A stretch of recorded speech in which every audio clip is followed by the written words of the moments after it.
கைப்பற்ற வேண்டும் என்ற திட்டம் போட்டு கூறப்பட்ட புலிகேசி மகேந்திரனின் தந்திரத்தால் காலதாமதப்படுகிறான். படைகளுக்கு வைத்திருந்த உணவுப் பொருள்கள் முழுவதும் தீர்ந்து விடுகிறது. அவனது படை வீரர்கள் உணவிழந்து பலமிழந்து விடுகிறார்கள்.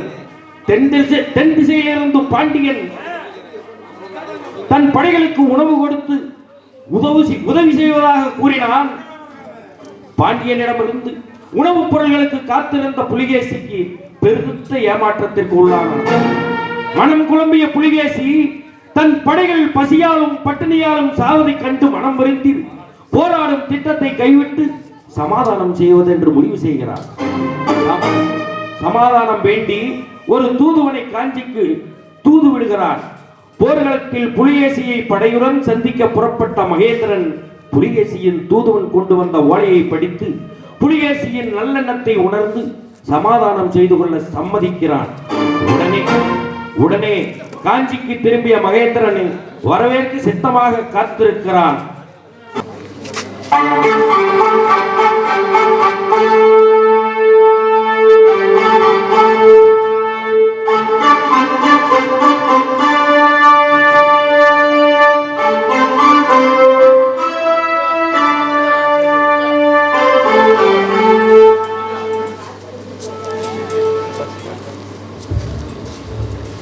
மாவீரன் புலிகேசியை இந்த பல்லவ நாட்டின் சார்பாகவும் இந்த அவையின் சார்பாகவும் அன்புடன் வரவேற்பதில் பெருமகிழ்ச்சி அடைகிறேன்.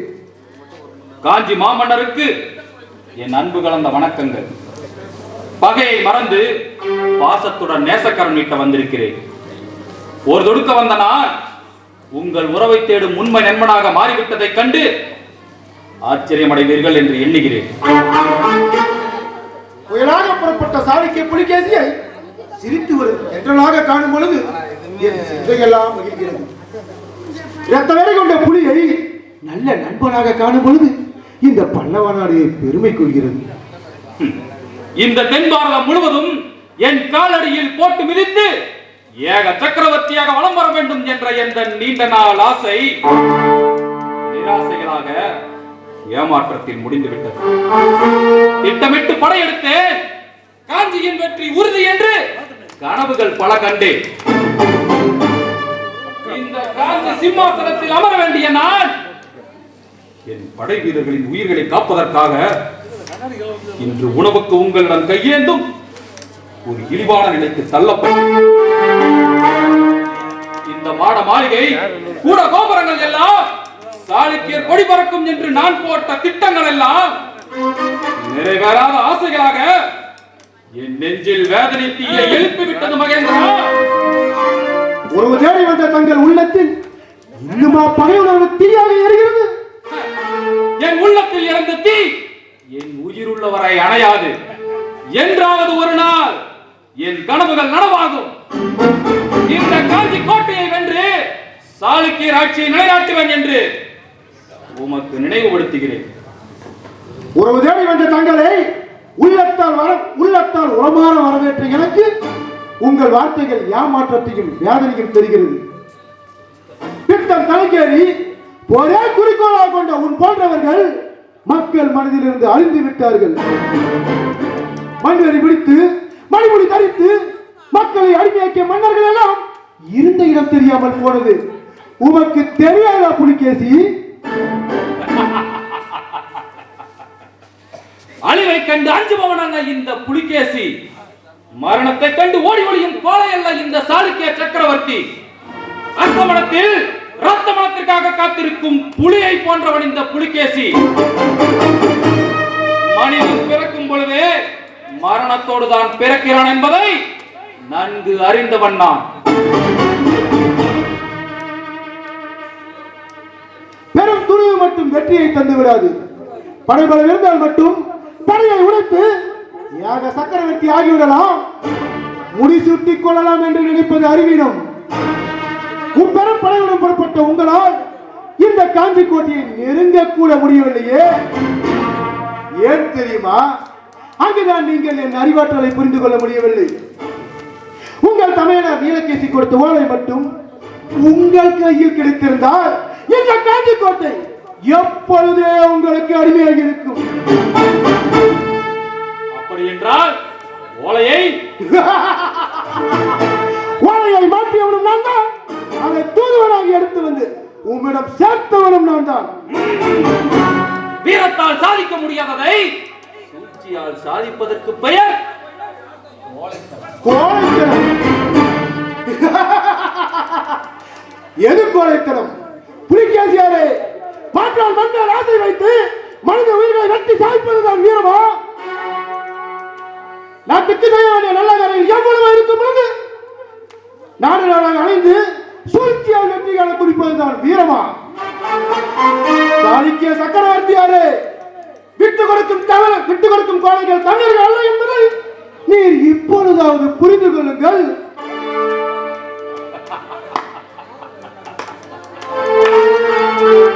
தமிழர்களின் வீரத்தை நாடறிவே. காட்டிக் கொடுக்கும் கருங்காலி கூட்டம் தான் உங்கள் தமிழரினம்.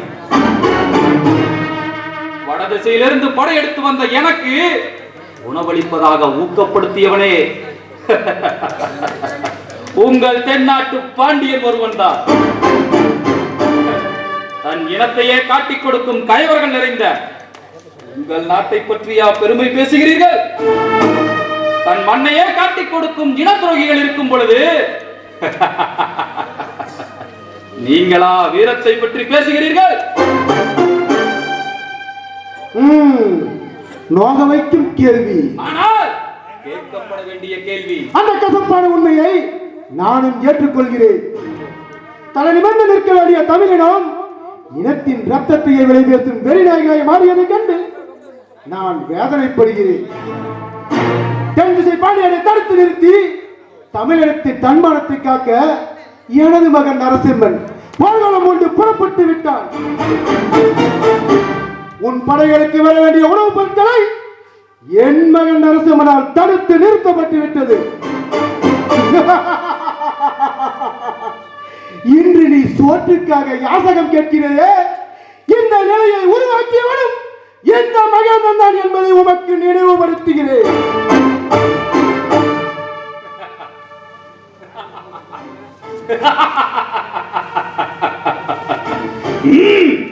என்ன சொன்னீர்? சோற்றுக்கு கையேந்தும் யாசகன் என்றா கூறினீர்? உம் உறவு தேடி வந்த இந்த சாளுக்கிய புலியை திருவோடு ஏந்தும் பரதேசி கூட்டத்தின் தலைவனாக தெரியும் அளவிற்கு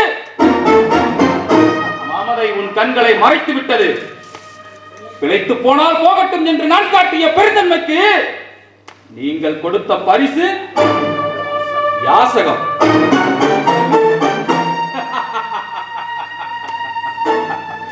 மகேந்திரா, சாளுக்கியன் வீரத்தை குறைவாக கணக்கிட்டு புதிய விடை காண புறப்பட்ட சக்கரவர்த்தி அவர்களே, இதோ என் வாழ்வில் ஆணையிட்டு கூறுகிறேன்.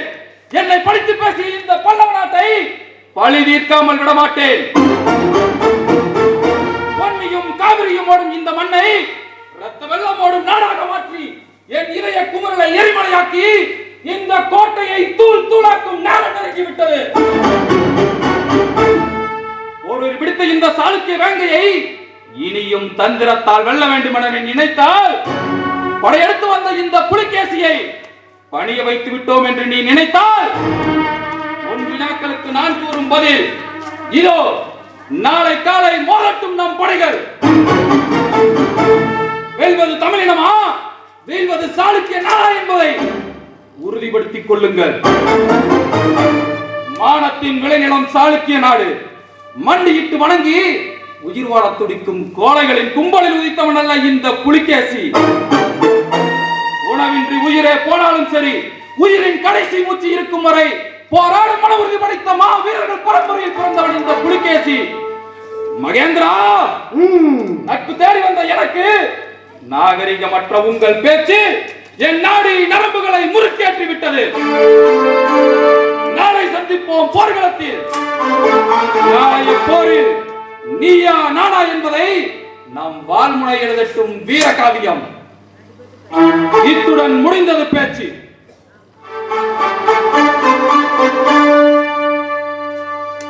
இறுதியாக ஒன்று, சிறையிலே அடைபட்டிருக்கும் என் அண்ணன் நீலகேசியை நீங்களாக அனுப்புகிறீர்களா அல்லது நானாக மீட்டு செல்லவா? குற்றம் செய்தவர்கள் யாராக இருந்தாலும் சரி, கொற்றவன் மகேந்திரன் தண்டனையை அடைந்தே தீர வேண்டும். அது புலிகேசியாக இருந்தாலும் சரி, இந்த புவியை விட தாண்டவனாக இருந்தாலும் சரி. தமிழ் தவறு செய்தவர்கள் தப்பியதாக இந்த பல்லவ சரித்திரத்திலே இதுவரை இடம்பெறவில்லை. அப்படி என்றால் நீலகேசி தண்டிக்கப்பட வேண்டியவர். இல்லை, என் அண்ணனை மீட்டு செல்லாமல் இந்த கோட்டையை விட்டு ஒரு அடி கூட எடுத்து வைக்க மாட்டேன். முடியாது. ஏன் முடியாது? முடியாது என்பது முட்டாள்களின் நகராதி. புலியை இடறி விட்டால் அது உன்னை சீண்டியே தீரும். முடிந்தால் பார்.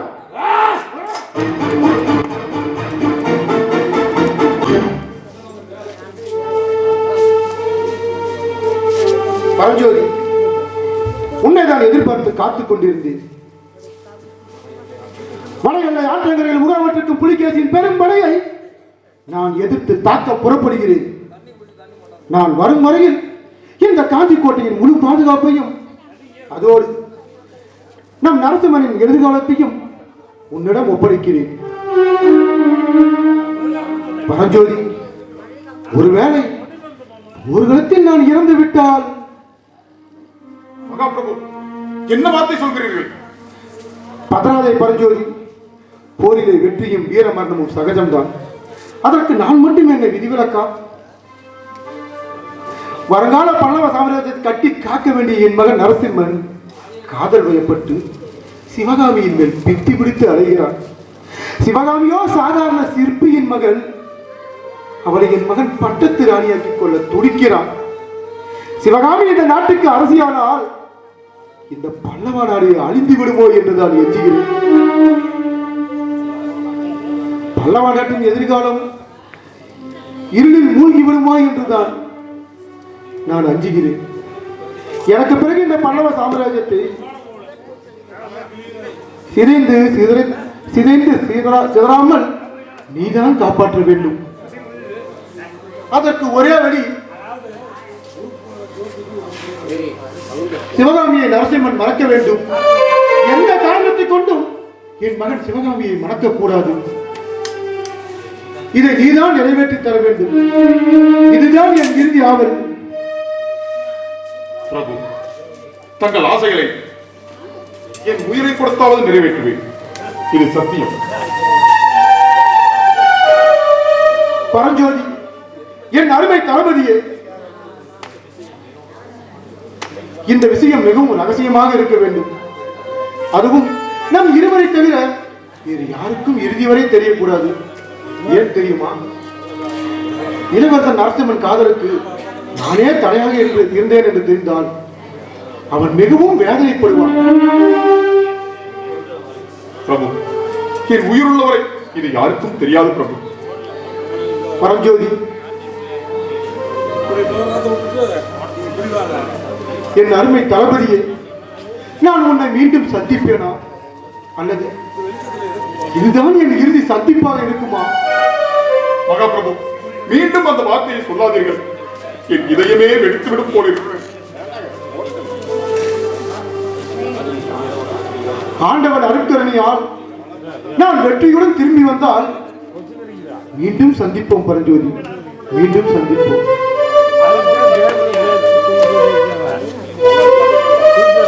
நடக்கிறது.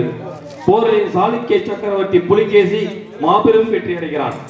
சிறையிலே அடைபட்டு கிடக்கும் நீலகேசியை சிறையை விட்டு வெளிக்கொண்டு வருகிறான். மாமன்னர் மகேந்திரன் வீரமரணம் அடைகிறார். போரிலே வெற்றி பெற்ற புலிகேசி பல்லவ நாட்டையே நாசமாக்கும்படி தன்னுடைய படைகளுக்கு உத்தரவிடுகிறான். வெறிபிடித்த சாளுக்கிய வீரர்கள் கொள்ளையடித்து ஊரையே தீக்கிரையாக்குகிறார்கள். கண்களில் பட்ட பல்லவ நாட்டு பெண்களை எல்லாம் சிறைபிடித்து செல்கிறார்கள். சிறையில் இருந்து வெளிவந்த நீலகேசி சிவகாமியும் ஆயன சிற்பியும் தந்திரமாக பேசி சாளுக்கிய நாட்டுக்கு இழுத்து வந்து சிறைபிடித்து விடுகிறான். இந்த நிலையில் பாண்டியனோடு போரிட்டு வெற்றி பெற்ற இளவரசன் நரசிம்மன் காஞ்சிக்கு திரும்புகிறான். வெற்றியோடு திரும்பி வரும் அவனுக்கு காத்திருப்பது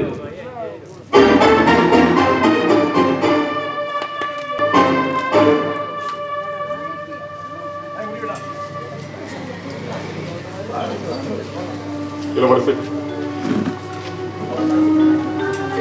வெற்றி வீரனாக திரும்பும் தங்களை இந்த பல்லவ நாடு வினா எடுத்து வரவேற்க காத்திருந்தது. வீதி எங்கும் தோரணம் கட்டி, வாசல் எங்கும் கோலமிட்டு, வண்ண விளக்குகளால் கண்ணை பறிக்கும் ஜோதி ஒளிக்க, தங்கவளை குலுங்கும் பொற்கரங்களால் ஆரத்தி தட்டேந்திய பல்லவ குல மங்கையர்கள் இன்று பொலிவிழந்த முகத்தோடு இருள் சூழ்ந்த இல்லத்தில் முடங்கி கிடக்கும் நிலை வந்துவிட்டது. வெற்றி முரசுகள் முழங்க, திக்கெட்டும் ஜெயபேரிகை கொட்ட, தென்னவன் பாண்டியனை வென்று என்னருமை இளவரசன் பல்லவ இளவேந்தன் வருகிறார் என்று ஊரெல்லாம் திரண்டு வந்து தங்களை வரவேற்கும் காட்சியை இந்த காஞ்சி மாநகரம் இழந்து கண்ணீர் சிந்தும் நிலை வந்துவிட்டது.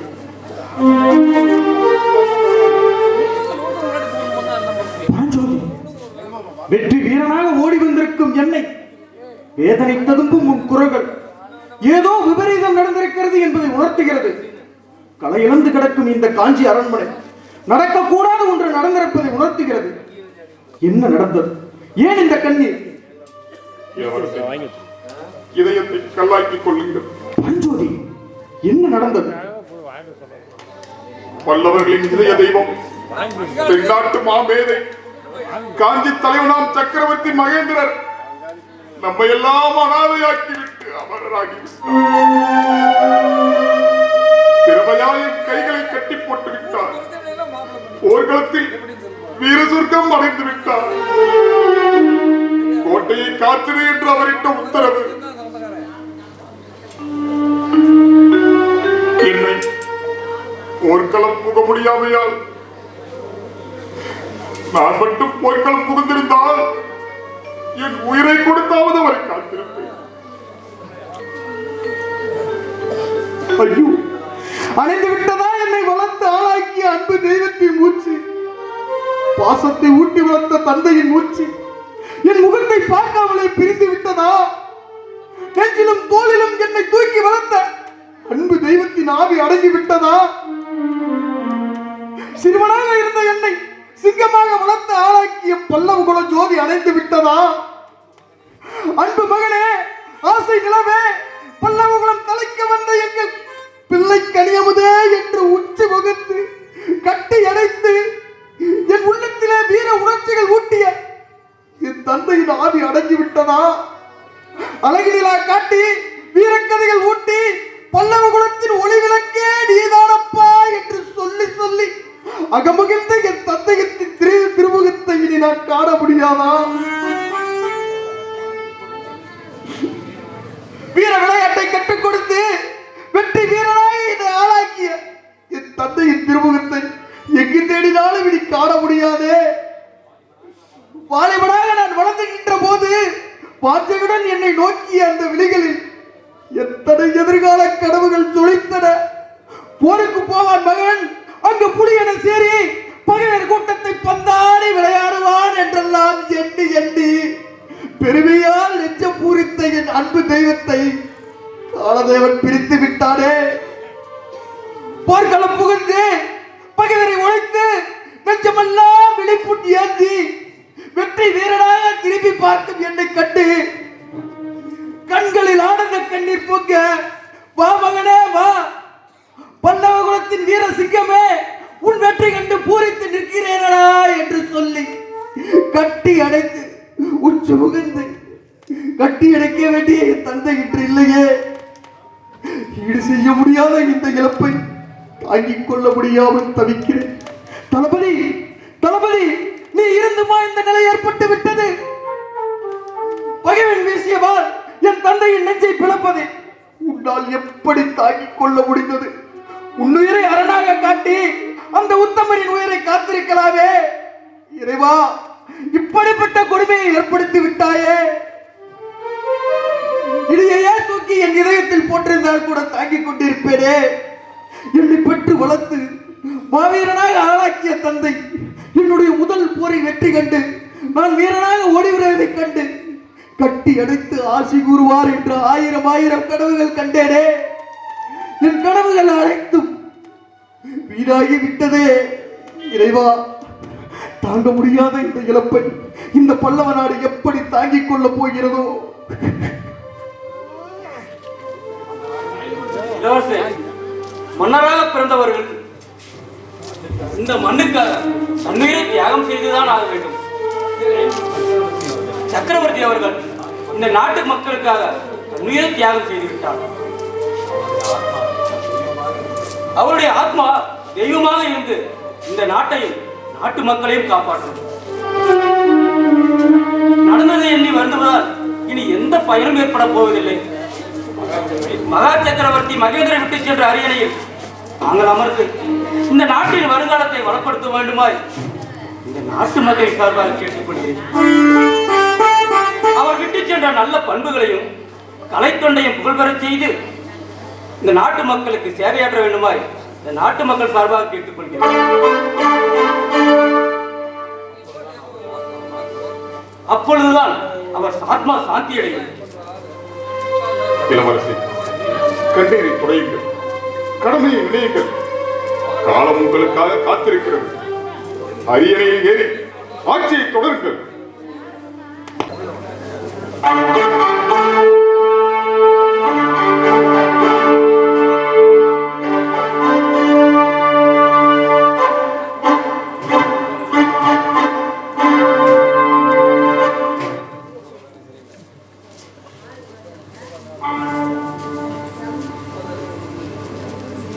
வருக வருக வருக.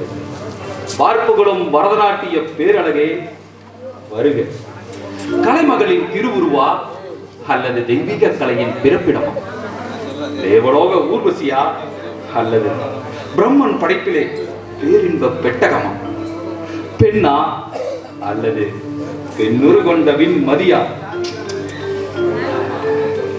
சிவகாமி, உன்னை என்ன சொல்லி அழைப்பதென்றே எனக்கு தெரியவில்லை.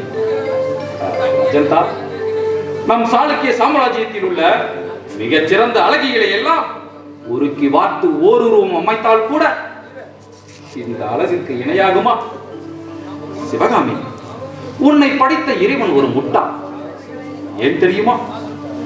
இப்படிப்பட்ட அழகு தெய்வத்தை இந்த சாளுக்கிய மண்ணில் பிறக்க வைத்து சாளுக்கிய மகா சக்கரவர்த்தியின் மணிமண்டபத்தை உன் நாடல் கலையால் அலங்கரிக்க வைக்காமல் கலை என்றால் என்னவென்றே தெரியாத அந்த மகேந்திரன் சபையில் ஆட வைத்த இறைவன் எனக்கு அறிவற்றவனாகத்தான் தெரிகிறான். சிவகாமி, உன் அழகுக்கு பரிசாக எதை கொடுக்கலாம்? இல்லை இல்லை, உன் அழகுக்கு பரிசாக கொடுக்க தகுதியான பொருள் இந்த உலகத்தில் எதுவுமே இல்லை. இந்த சாளுக்கிய சாம்ராஜ்யத்தையே உனக்கு பாத காணிக்கையாக காத்திருக்கிறேன். சிவகாமி, உன் பட்டு பாதங்கள் இனி பளிங்கு தரையில் ஆடக்கூடாது. என் நெஞ்சையே மேடையாக்கி அங்கு மலர் தூவி மஞ்சம் அமைக்கிறேன். ஏழிசை காண வைத்து இன்ப கவிதை பாடி கண்ணில் சுவையூறும் காவியம் தீட்டி மின்னல் ஓவியமாய் நீ ஆட வேண்டும், ஆட வேண்டும். உன் வாழ்நாள் முழுவதும் நீ ஆட வேண்டும். உன் நாடலை கண்டு ரசித்து ஆசைகளை குவித்து அரணங்கை அணைத்து நான் வாட வேண்டும், வாட வேண்டும். என் வாழ்நாள் முழுவதும் நான் வாட வேண்டும். சிவகாமி, உன்னை நினைத்து நான் வேதனைப்படுகிறேன். ஏன் தெரியுமா? மா வீரனும் மகா சக்கரவர்த்தியுமான இந்த சாளுக்கிய சக்கரவர்த்தி பக்கத்திலே சாளுக்கிய சாம்ராஜ்யத்தின் தங்க சிம்மாசனத்தில் பட்டத்து அரசியாக விற்றிருக்க வேண்டிய நீ அந்தோ பரிதாபம். ஆண்மையற்ற அந்த பல்லவ சிறுவனுக்கு காதலியாக்கிய அந்த விதியை எண்ணி நான் வேதனைப்படுகிறேன். சிவகாமி, உன் அதரங்கள் துடிக்கிறதே, அது ஆசையின் துடிப்பா அல்லது உன் அழகிய இந்த மௌனம் என் ஆசைக்கு நீ விடும் காதல் அழைப்பா? சாளுக்கிய சக்கரவர்த்தி அவர்களே, ஆதரங்கள் துடிப்பது ஆசையின் துடிப்பல்ல, உன் அழிவுக்கு நான் விடுக்கும் அறிக்கை. நான் அமைதியாக இருப்பதற்கு காரணம் காதல் அழைப்பல்ல. அப்படி நீ நினைத்தால் அது உன்னுடைய தவறு. தீயை கக்கும் எரிமலையின் காரணம் உனக்கு விளங்காது. அக்கிரமத்தின் உச்சியில் ஆணவத்தின் நிழலினை இளைப்பாறும் உனக்கு இறப்பு வெகு தூரத்தில் இல்லை. அழிவா? எனக்கா? இந்த மாபெரும் சக்கரவர்த்திக்கு அழிவா? சிவகாமி, என்னை படைத்த அந்த ஆண்டவனை நினைத்தாலும் எனக்கு அழிவை அவ்வளவு சீக்கிரம் கொடுக்க முடியாது. ஆண்டவன் எதற்கு? அக்கிரமக்காரர்களை அழிக்க அந்த ஆண்டவன் எதற்கு? நீதியை மிதித்து, நேர்மையை அழித்து, சத்தியத்தை சிதைத்து, தர்மத்தை உதைத்து தர நீ ஆசைப்பட்டால் அந்த ஆசையை உன்னை அழைத்துவிடும். பகைவன் நாட்டின் மேல் படையெடுக்கும் போது அந்நாட்டு பசுக்களையும் பெண்களையும் பாதுகாக்க வேண்டும் என்ற அரசியல் தர்மத்தை நீ மறந்து பெண்களை சிறைப்பிடித்து அவர்களை சித்திரவதை செய்து அதனால் மகிழும் நீ ஒரு மாவீரரா? நேருக்கு நேராக வாள் எடுத்து வாகை சூட வேண்டிய நீ நண்பனாக நயவஞ்சகனாக இல்லாமல் நல்லவனாக உறவு கொண்டு என் நாட்டிற்கு வந்து பண்பின் பிறப்பிடம் தர்மத்தின் தலைவனாம் எங்கள் மகேந்திர சக்கரவர்த்தியின் அரியாசனத்தில் அமர்ந்து துரோகியாய், நம்பிக்கை துரோகியாய் எங்கள் நாட்டை அழித்து பெண்களை சிறைப்பிடித்து வந்து இப்படி சித்திரவதை செய்கிறாயே, நீ மகா மன்னனா? உனக்கு ஒரு மணிமகுடம் தேவையா? பாவத்தின் பிறப்பிடமான நீ பார்வனும் மன்னனா? பாவம், உலகம் தெரியாத அப்பாவி பெண். ஆத்திரப்பட தெரிந்த அளவுக்கு அறிவில்லையே. போயும் போயும் அந்த ஆண்மையற்ற பல்லவ சிறுவனை காதலித்திருக்கிறாய். சிவகாமி, உன் அழகின் ரகசியம் உனக்கு தெரியாது. உன் அழகால் இந்த உலகத்தையே அடிமையாக்கலாம். மன்னாதி மன்னர்களை எல்லாம் மண்டியிட்டு உன் பாதங்களை முத்தமிட வைக்கலாம். எல்லாம் இருந்தும் என்ன பயன்? போயும் போயும் ஒரு கோழையை காதலித்திருக்கிறாயே. யார் கோழை? என் காதலன் பல்லவ இளவரசர் கோழையா? வெள்ளுக்கு வித்திட்டு வெற்றிக்கு முத்திரையிட்டு பண்பின் பிறப்பிடமாய் ஒழுக்கத்தின் திருவுருவமாய் சரித்திர நட்சத்திரமாய் வாழ்ந்து வரும் என் காதலன் கோழையாய்? அவர் பல்லவ வீரர். அவர் ராமபிரமான்.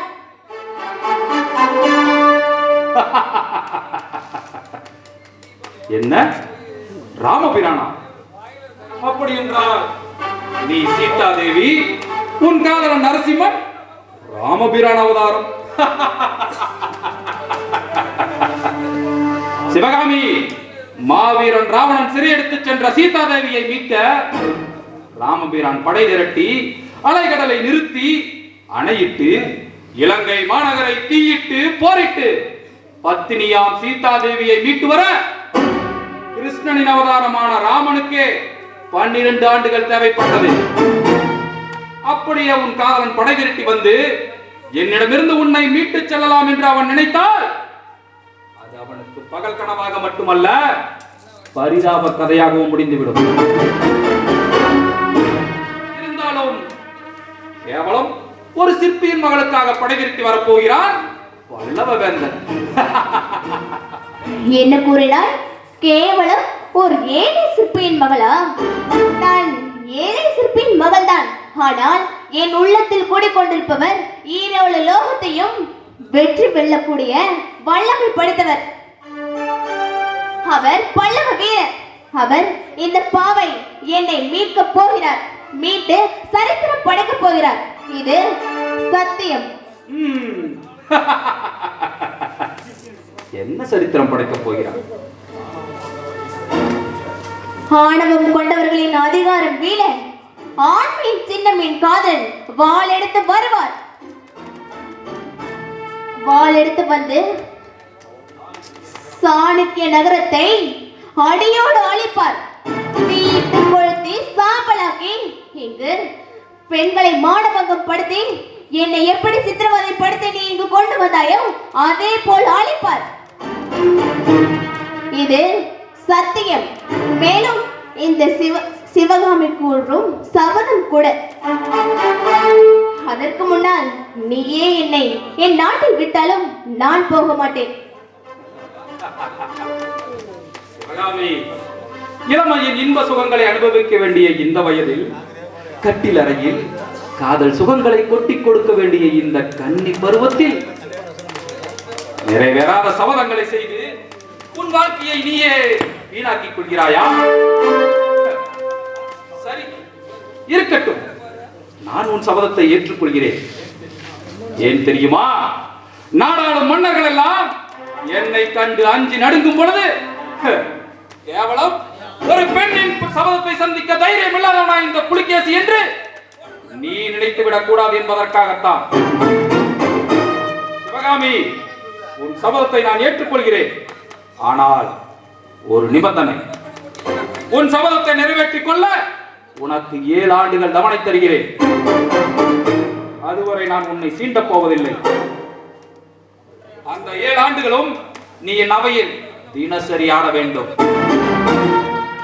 ஒருவேளை அந்த 7 ஆண்டுகளில் உன் காதலன் படையெடுத்து வந்து உன்னை மீட்டு செல்லவில்லை என்றால், உன் சபதம் நிறைவேறவில்லை என்றால், அதன் பிறகு சிவகாமி, அதன் பிறகு நான் உன் அடிமை. நீ ஆசைத்தேன் என்னை அனுபவித்துக் கொள்ளலாம். அப்படி என்றால் இன்றே இப்பொழுதே தொடங்கட்டும் நாட்டியம்.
பாடுகிறேன்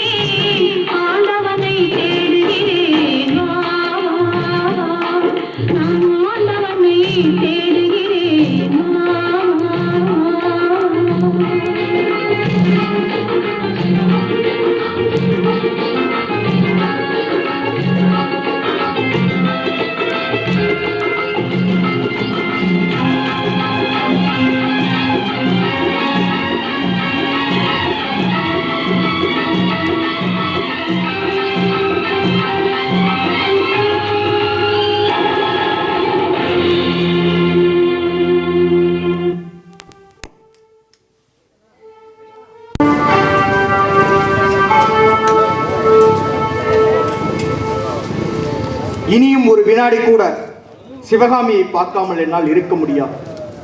அவள் இல்லாமல் எனக்கு ஒரு வாழ்வா?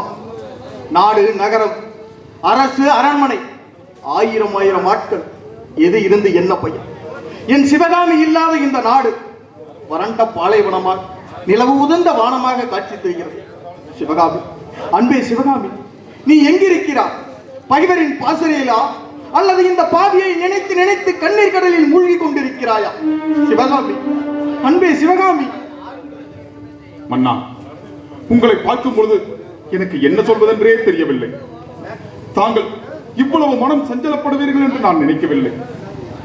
மாமன்னர் மகேந்திரர் போரிலே மடிந்து ஓராண்டு ஆகியும் நம் நாட்டு மக்கள் அவரை மறக்க முடியாமல், அவரது பிரிவை தாங்க முடியாமல் கதறி அழுகிறார்கள். நாட்டில் எங்கு பார்த்தாலும் ஒரு சோகம் நிறைந்த வேதனையின் சாயல் படர்ந்திருக்கிறது. இந்த நேரத்தில் பகைவன் படையெடுத்து வந்தால் நம்மை யார் காப்பாற்றுவார்கள் என்று அச்சம் வேறு மக்களை பிடித்திருக்கிறது.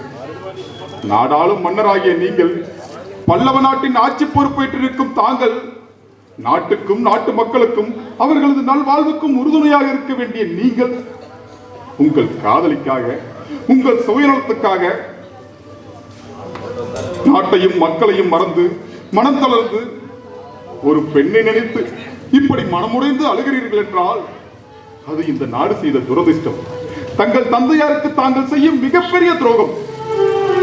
பரஞ்சோதி, நீ சொல்வதையெல்லாம் நான் புரிந்து கொள்ளாமலோ அல்லது மறுக்கவோ இல்லை. என் தந்தையின் பணியை தொடர்ந்து இந்த நாட்டுக்கு செய்யத்தான் ஆசைப்படுகிறேன். அதனால் கடமையை செய்ய நினைக்கிறேன். நாட்டு மக்களை என் கண்பால் கருதுகிறேன்.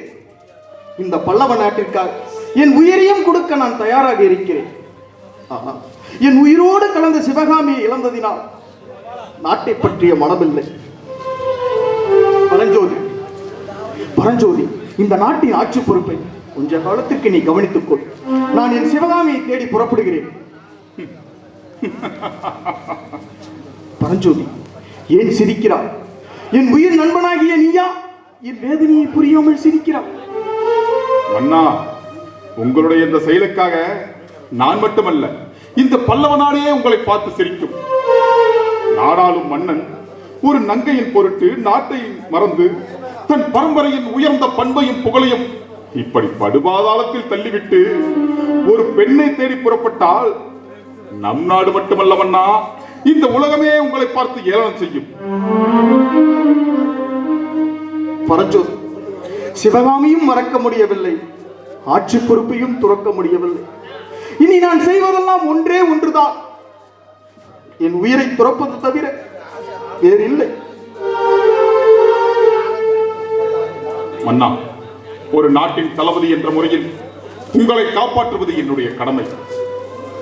ஆருயிர் நண்பன் என்ற முறையில் உங்கள் மனக்கவலையை போக்குவதும் என் கடமை. நான் இப்பொழுதே புறப்படுகிறேன். சிவகாமி எங்கிருந்தாலும் தேடி கண்டுபிடித்து அழைத்து வருகிறேன். ஆனால் நான் போவது உங்களை தவிர வேறு யாருக்கும் தெரிய வேண்டாம். நான் மாறுவேடத்தில் பகைவன் புலிகேசியின் கோட்டைக்கு புறப்படுகிறேன்.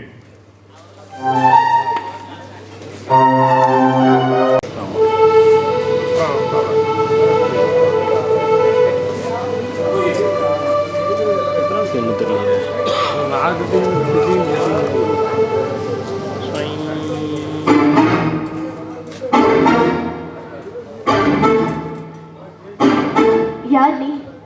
நானா?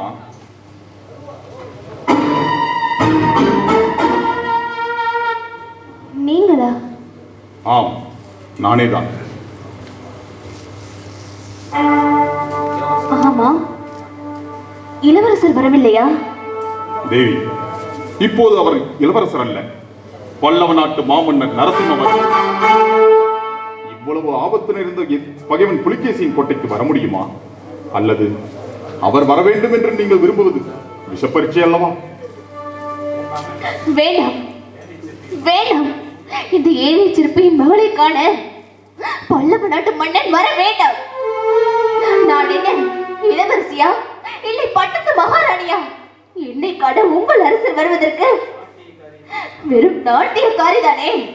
அவருக்கு அவரது அந்தப்புறத்திலே நீரோட்ட ஒருத்தி, ஆடை பார்த்து அழகு பார்க்க ஒருத்தி, பஞ்சனை விரிக்க ஒருத்தி என்று விதமாக உள்ளார்கள். அப்படி இருக்கையில் அவருக்கு என்னுடைய ஞாபகம் எப்படி வரும்? சிவகாமி, மன்னரை பற்றி தப்பு கணக்கு போட வேண்டாம். பின்னால் அந்த தவறுக்காக நீயே வருந்த வேண்டி வரும்.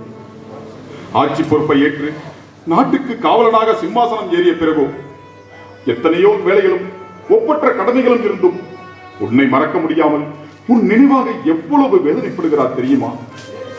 பகைவரின் தாக்குதலால் நாசமடைந்த காஞ்சி கோட்டையை மீண்டும் புதுமை பொலிவாக்க பல்லவராஜ்யம் தலை தூக்க வேண்டும் என்று நம் நாட்டு மக்கள் இரவென்றும் பகலென்றும் பாராமல் உழைக்கும் பொழுது அவர்களுக்கு பக்கபலமாக நின்று பாதுகாப்பு கொடுக்க வேண்டிய தளபதியாகிய என்னை உன்னை தேடி அறிந்து வர அனுப்பியிருக்கிறார் என்றால் மன்னரின் மனதில் உனக்கு எவ்வளவு இடம் இருக்க வேண்டும் என்பது உனக்கு தெரியவில்லையா? அல்லது தெரிந்தும் தெரியாதது போல் நடிக்கிறாயா? சிவகாமி, புறப்படு என்னோடு. தாமதிக்க நேரமில்லை. தாமதிக்கும் ஒவ்வொரு வினாடியும் ஆபத்து. புறப்படு. சிவகாமி, உனக்கு என்ன பைத்தியம் பிடித்து விட்டதா?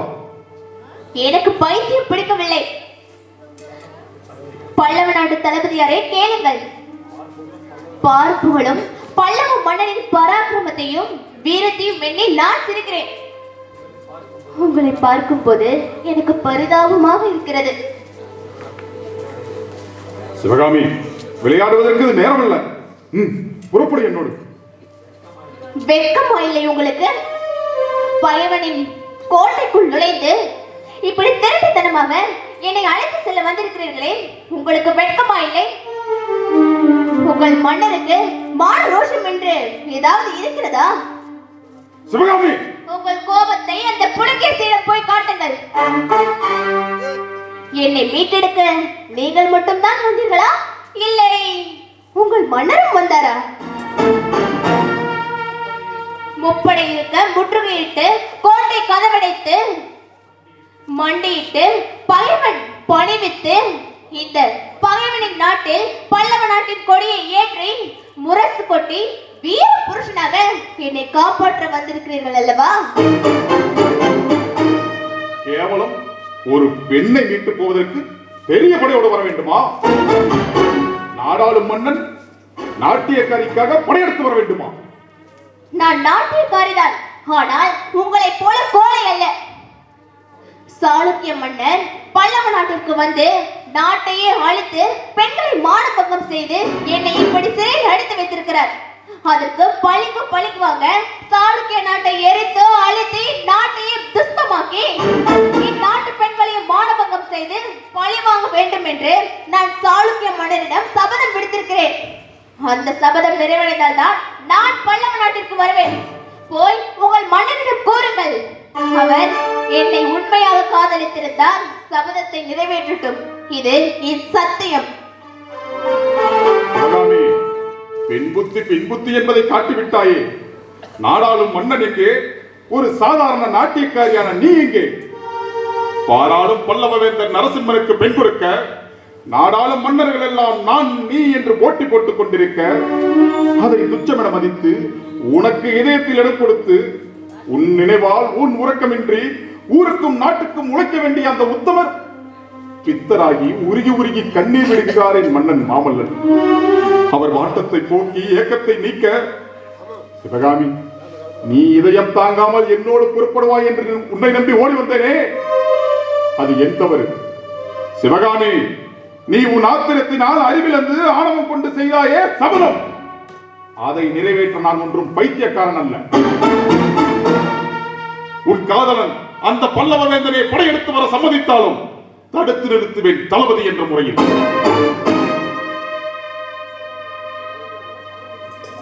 கேவலம் ஒரு நாட்டியக்காரிக்காக பல்லவ நாட்டு வீரர்களை ஆடு மாடுகளைப் போல் இழந்து இந்த சாளுக்கிய மண்ணிலே பலி கொடுக்க துணிய மாட்டான் இந்த பல்லவ தளபதி பரஞ்சோதி.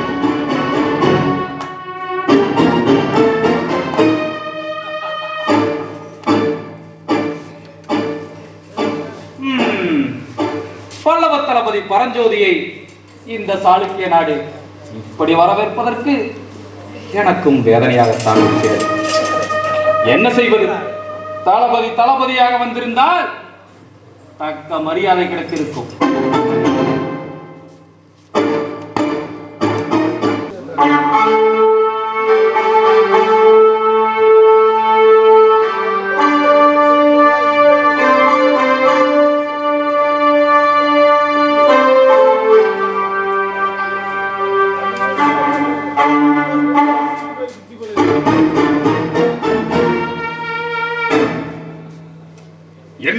செய்ய நீயா? அஜந்தா, நீ எப்படி இங்கு வந்தாய்? நான் யாரா? என் கோட்டையில் என் அனுமதியின்றி புகுந்தது மட்டுமில்லாமல் என்னையே யார் என்று கேட்கிறாயா? இந்த அகில உலகமே கண்டு நடக்கும் புலிகேசியை பார்த்து யார் என்று கேட்கிறாயா? சக்கரவர்த்தி புலிகேசியாக மட்டும் இருந்திருந்தால் பகைவன் என்றும் பாராமல் பாராட்டி இருப்பேன். ஆனால் நீயோ நம்பிக்கை துரோகி. உங்கள் அகராதியில் மகா சக்கரவர்த்திக்கு துரோகி என்றுதான் அர்த்தமா? பல்லவ மண்ணிலே உன் கால்பட்ட பிறகு அதன் அர்த்தத்தையே மாற்ற வேண்டிய அவசியம் வந்துவிட்டது. 5000 யானைகளும் 20000 குதிரைகளும் எண்ணிலடங்கா வீரர்களோடும் படையெடுத்து வந்து பல்லவ நாட்டை முற்றுகையிட்ட நீ கோட்டையின் சிறு கல்லை கூட அசைக்க முடியவில்லை. தோல்வி அடைந்து படைகளுக்கு உணவின்றி பசியால் வாடிய போது நண்பனாய், நல்லவனாய், உறவு வேண்டி கை நீட்டும் உத்தமனாய் எங்கள் பல்லவ சிங்கம் மகேந்திரனிடம் சரணடைந்தார். பரந்த உள்ளம் கொண்ட எங்கள் பல்லவ சிங்கம் உன்னை நம்பி நட்புக்கரம் நீட்டினார். ஆனால் நயவஞ்சகனான நீ உன் நாடு திரும்பும் போது நாச வேலையை தொடங்கிவிட்டார். அப்பாவி மக்களையும் நாட்டையும் நாசமாக்கிய நீ பகைவனாகவே நாடு திரும்பி இருந்தால் பாராட்டி இருப்பேன். ஆனால் நாடாளும் நீ மண்ணுக்கும் பெண்ணுக்கும் நாயாகளையும் கொலையாளாகிவிட்டாய்.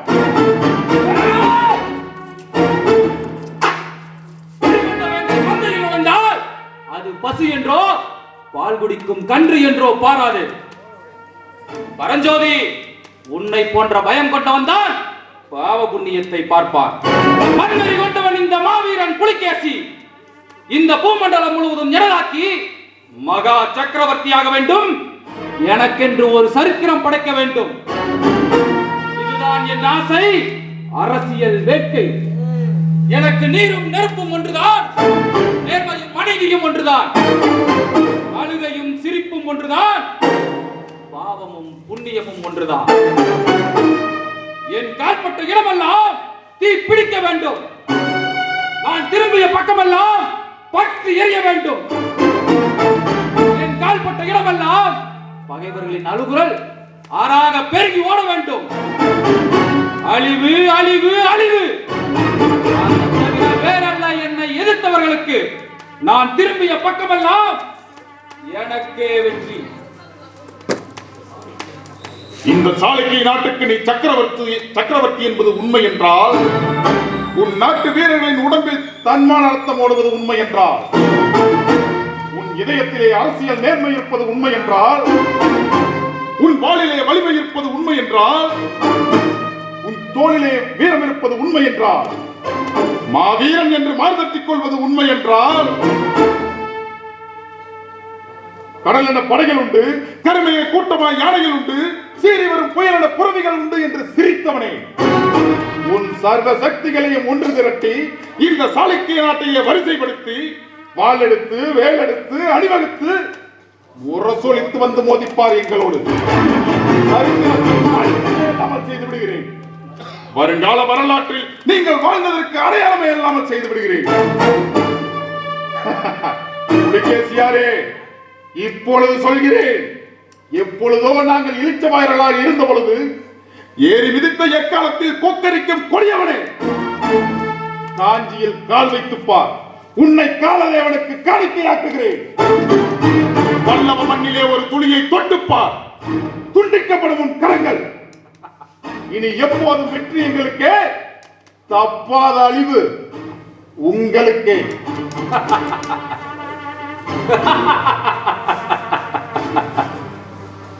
உன் சவாலை நான் ஏற்க வேண்டுமா? அவ்வளவு பெரிய மாவீரனா நீ? பரஞ்சோதி, குட்டி நாய் குலைத்து பட்டத்து யானை பயந்து விடுமா? பச்சிலங்குழந்தை பசி எடுத்தால் பாலுக்கு கத்தும். பல்லவ சிறுவனே, நீ எதற்கு கத்துகிறாய்? பசியா அல்லது பயமா? அஜந்தா, உன் அழகு மலையை அற்புதமாக விரித்திருக்கிறார். பல்லவ தளபதி பரஞ்சோதியை பக்குவமாக பிடித்து விட்டாய். சாகசத்தான். சுவாமி, அடி பாவி, பகைவனின் கையாளா நீ? என்னுடைய கையால் மட்டுமல்ல, காமபோதை ஊட்டும் தேவலோக சுந்தரி இந்த அஜந்தா. அஜந்தா, நாளை காலை காரில் நீங்க கதிரவன் உதிக்கும் பொழுது பல்லவ தளபதியின் தலை தனியாக பிரிந்துவிடும்.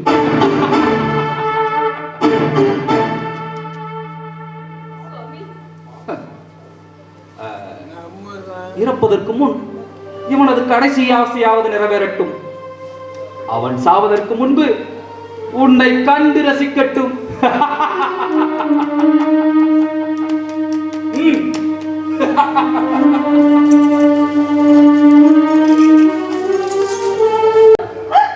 என்னை மன்னித்து விடுங்கள்.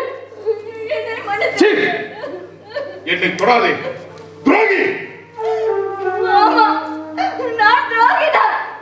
ஆனால் என் அன்பு தூய்மையானது.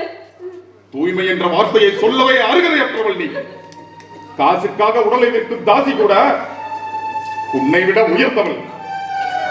காம வேட்கையை தனித்துக் கொள்ள என்னையும் உன் உடல் பசிக்கு உணவாக்கிக் கொண்டாயா? ஐயோ! கண்டாளி, பகலென்றும் இரவென்றும் பாராமல் காவல் லீலைகளையும் காதல் சரசங்களையும் அள்ளி வீசி என் அன்புக்குரியவளாகி பின் சாளுக்கிய சாம்ராஜ்யத்திற்கே பட்டத்தரசியாக திட்டம் போட்டாயா? இந்த பல்லவ தளபதி பரஞ்சோதி இருக்கும் வரையில் பல்லவம் தாழ்படியாது என்றாய் என்னை உன் வலையில் நிறுத்தினாய். பகைவர்களை போரிலே வெல்வதுதான் வீரர்களின் வழி, அதுதான் எங்கள் வழி. வேல்விழியாலை கொண்டு மோகவலை விரித்து எதிரியை அழிப்பது சாளுக்கியர்களுக்கு வேண்டுமானால் அரசியல் தந்திரமாக இருக்கலாம். ஆனால் தமிழர்களான எங்களுக்கு தாய்குலத்தை அடக வைத்து பெண்ணினத்தின் பெருமைகளை விலை கூறி வெற்றி தேடுவது என்பது தாங்க முடியாத அவமானம், தலைகுனிவு. எங்கள் நாட்டில் உங்கள் தொழிலுக்கு பெயர் விபச்சாரம், உனக்கு பெயர் விபச்சாரி. நீ ஒரு பேசி. உங்கள் கடுப்பில் நான் விபச்சாரிதான். ஆனால் என் அன்பு புனிதமானது, என் காதல் தெய்வீகமானது. காதலா? நீ என் மேல் கொண்டது காதலா? பசி எடுத்த கருணாகம் தவளையை விழுங்குவதற்கு பெயர் இரக்கமா? அரசியல் சதுரங்கத்தில் நீ ஆடியது காதல் நாடகமே தவிர தூய்மையான காதல் அல்ல. காரியம் நிறைவேற என்னோடு கட்டி புரண்டாயே, அது காதல் அல்ல, சூழ்ச்சி. புலிகேசிக்காக உளவறிய வந்து என் உயிரை வாங்க திட்டம் போட்டாயே, அதற்கு பெயரா காதல்? இல்லை, சதி. இந்த உலகத்திலேயே கை தேர்ந்த விபச்சாரி நீதான்.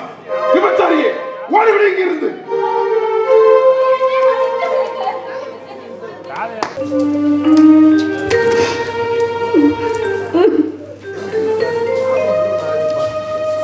அஜந்தா, கண்ணீரும் காதலும் இறைவன் படைப்பில் இரட்டை குழந்தைகள். இன்பமும் துன்பமும் பெண்களுக்கென பிறந்தவை. ஒரு பெண்ணின் தூய்மையான அன்பை ஒரு ஆண் அலட்சியப்படுத்தும் போது அவளுக்கு இவ்வுலகமே இருந்தது போல் தோன்றும். அரசு குலத்தில் பிறந்தவர்களை காண்பிப்பதை விட நாம் கடைசி வரை கண்ணியாகவே இருந்து விடலாம். நிறைவேறாத ஆசைகளை நெஞ்சிலிட்டு நாம் ஆசைப்பட்டால் அது நிறைவேறாமல் நம் மனதை சுட்டரிக்கும். இங்கு யாருமே, எந்த ஆண்களுமே பெண்களின் தூய அன்பை புரிந்து கொள்ள மாட்டார்கள். சிவகாமி, நான் உங்கள் பகைவை நாட்டை சேர்ந்தவள் தான். ஆனால் என் பாசத்தில் மாசு இல்லை. நான் உளவறிய வந்தவள் தான். ஆனால் என் உள்ளத்தில் உள்ள காதல் தூய்மையானது. வைத்து அவரை கொல்ல வந்தவள் தான். ஆனால் என் இதயத்தில் இடம் பெற்ற அவரை என்னால் கொல்ல முடியவில்லை. அதனால் சொந்த நாட்டிற்கே நான் துரோகியாகிவிட்டேன். என் காதல் புனிதமானது.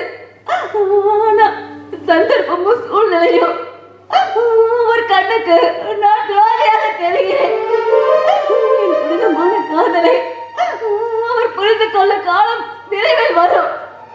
நான் சிந்தும் ஒவ்வொரு துளி கண்ணீரும் அவருக்காக தான் என்று அவர் உணர வேண்டும். அவர் உணர வேண்டும். அதுதான் உன் காதலை அவர் புரிந்து கொள்ளும் நாள் வெகு தூரத்தில் இல்லை. ஒரு பெண் மனது இன்னொரு பெண்ணுக்கு தான் புரியும் என்று சொல்வார்கள். எனக்கு உன் வேதனை புரிகிறது. ஆனால் என்னை காப்பாற்ற வந்த அவர் இப்பொழுது புலிகேசியின் சிறையில் மாட்டி தவித்துக் கொண்டிருக்கிறார். அவரை காப்பாற்ற வேண்டுமே. எனக்கு நீதான் உதவி செய்ய வேண்டும். செய்வாயா? எனக்காக. சிவகாமி, உனக்காக இல்லை, எனக்காக. அங்கு சிறையில் இருப்பது உங்கள் நாட்டு தளபதி அல்ல, என் உயிர். என் உயிர் தான் உங்கள் தளபதி உருவத்தில் அங்கு சிறையில் அடைப்பட்டு கிடக்கிறது. நான் அவரை காதலித்து அவரை கைப்பிடிக்க வேண்டும் என்று எத்தனையோ ஆசை கொண்டேன், எத்தனையோ கனவு கண்டேன். இப்பொழுது சொல்கிறேன், இன்று இரவே என் உயிரை பணம் வைத்தாவது நான் அவரை காப்பாற்றுவேன். என் நாட்டிற்கு நான் துரோகம் செய்தாலும் பரவாயில்லை, ஆனால் என் காதல் புனிதமானது என்று நான் அவரை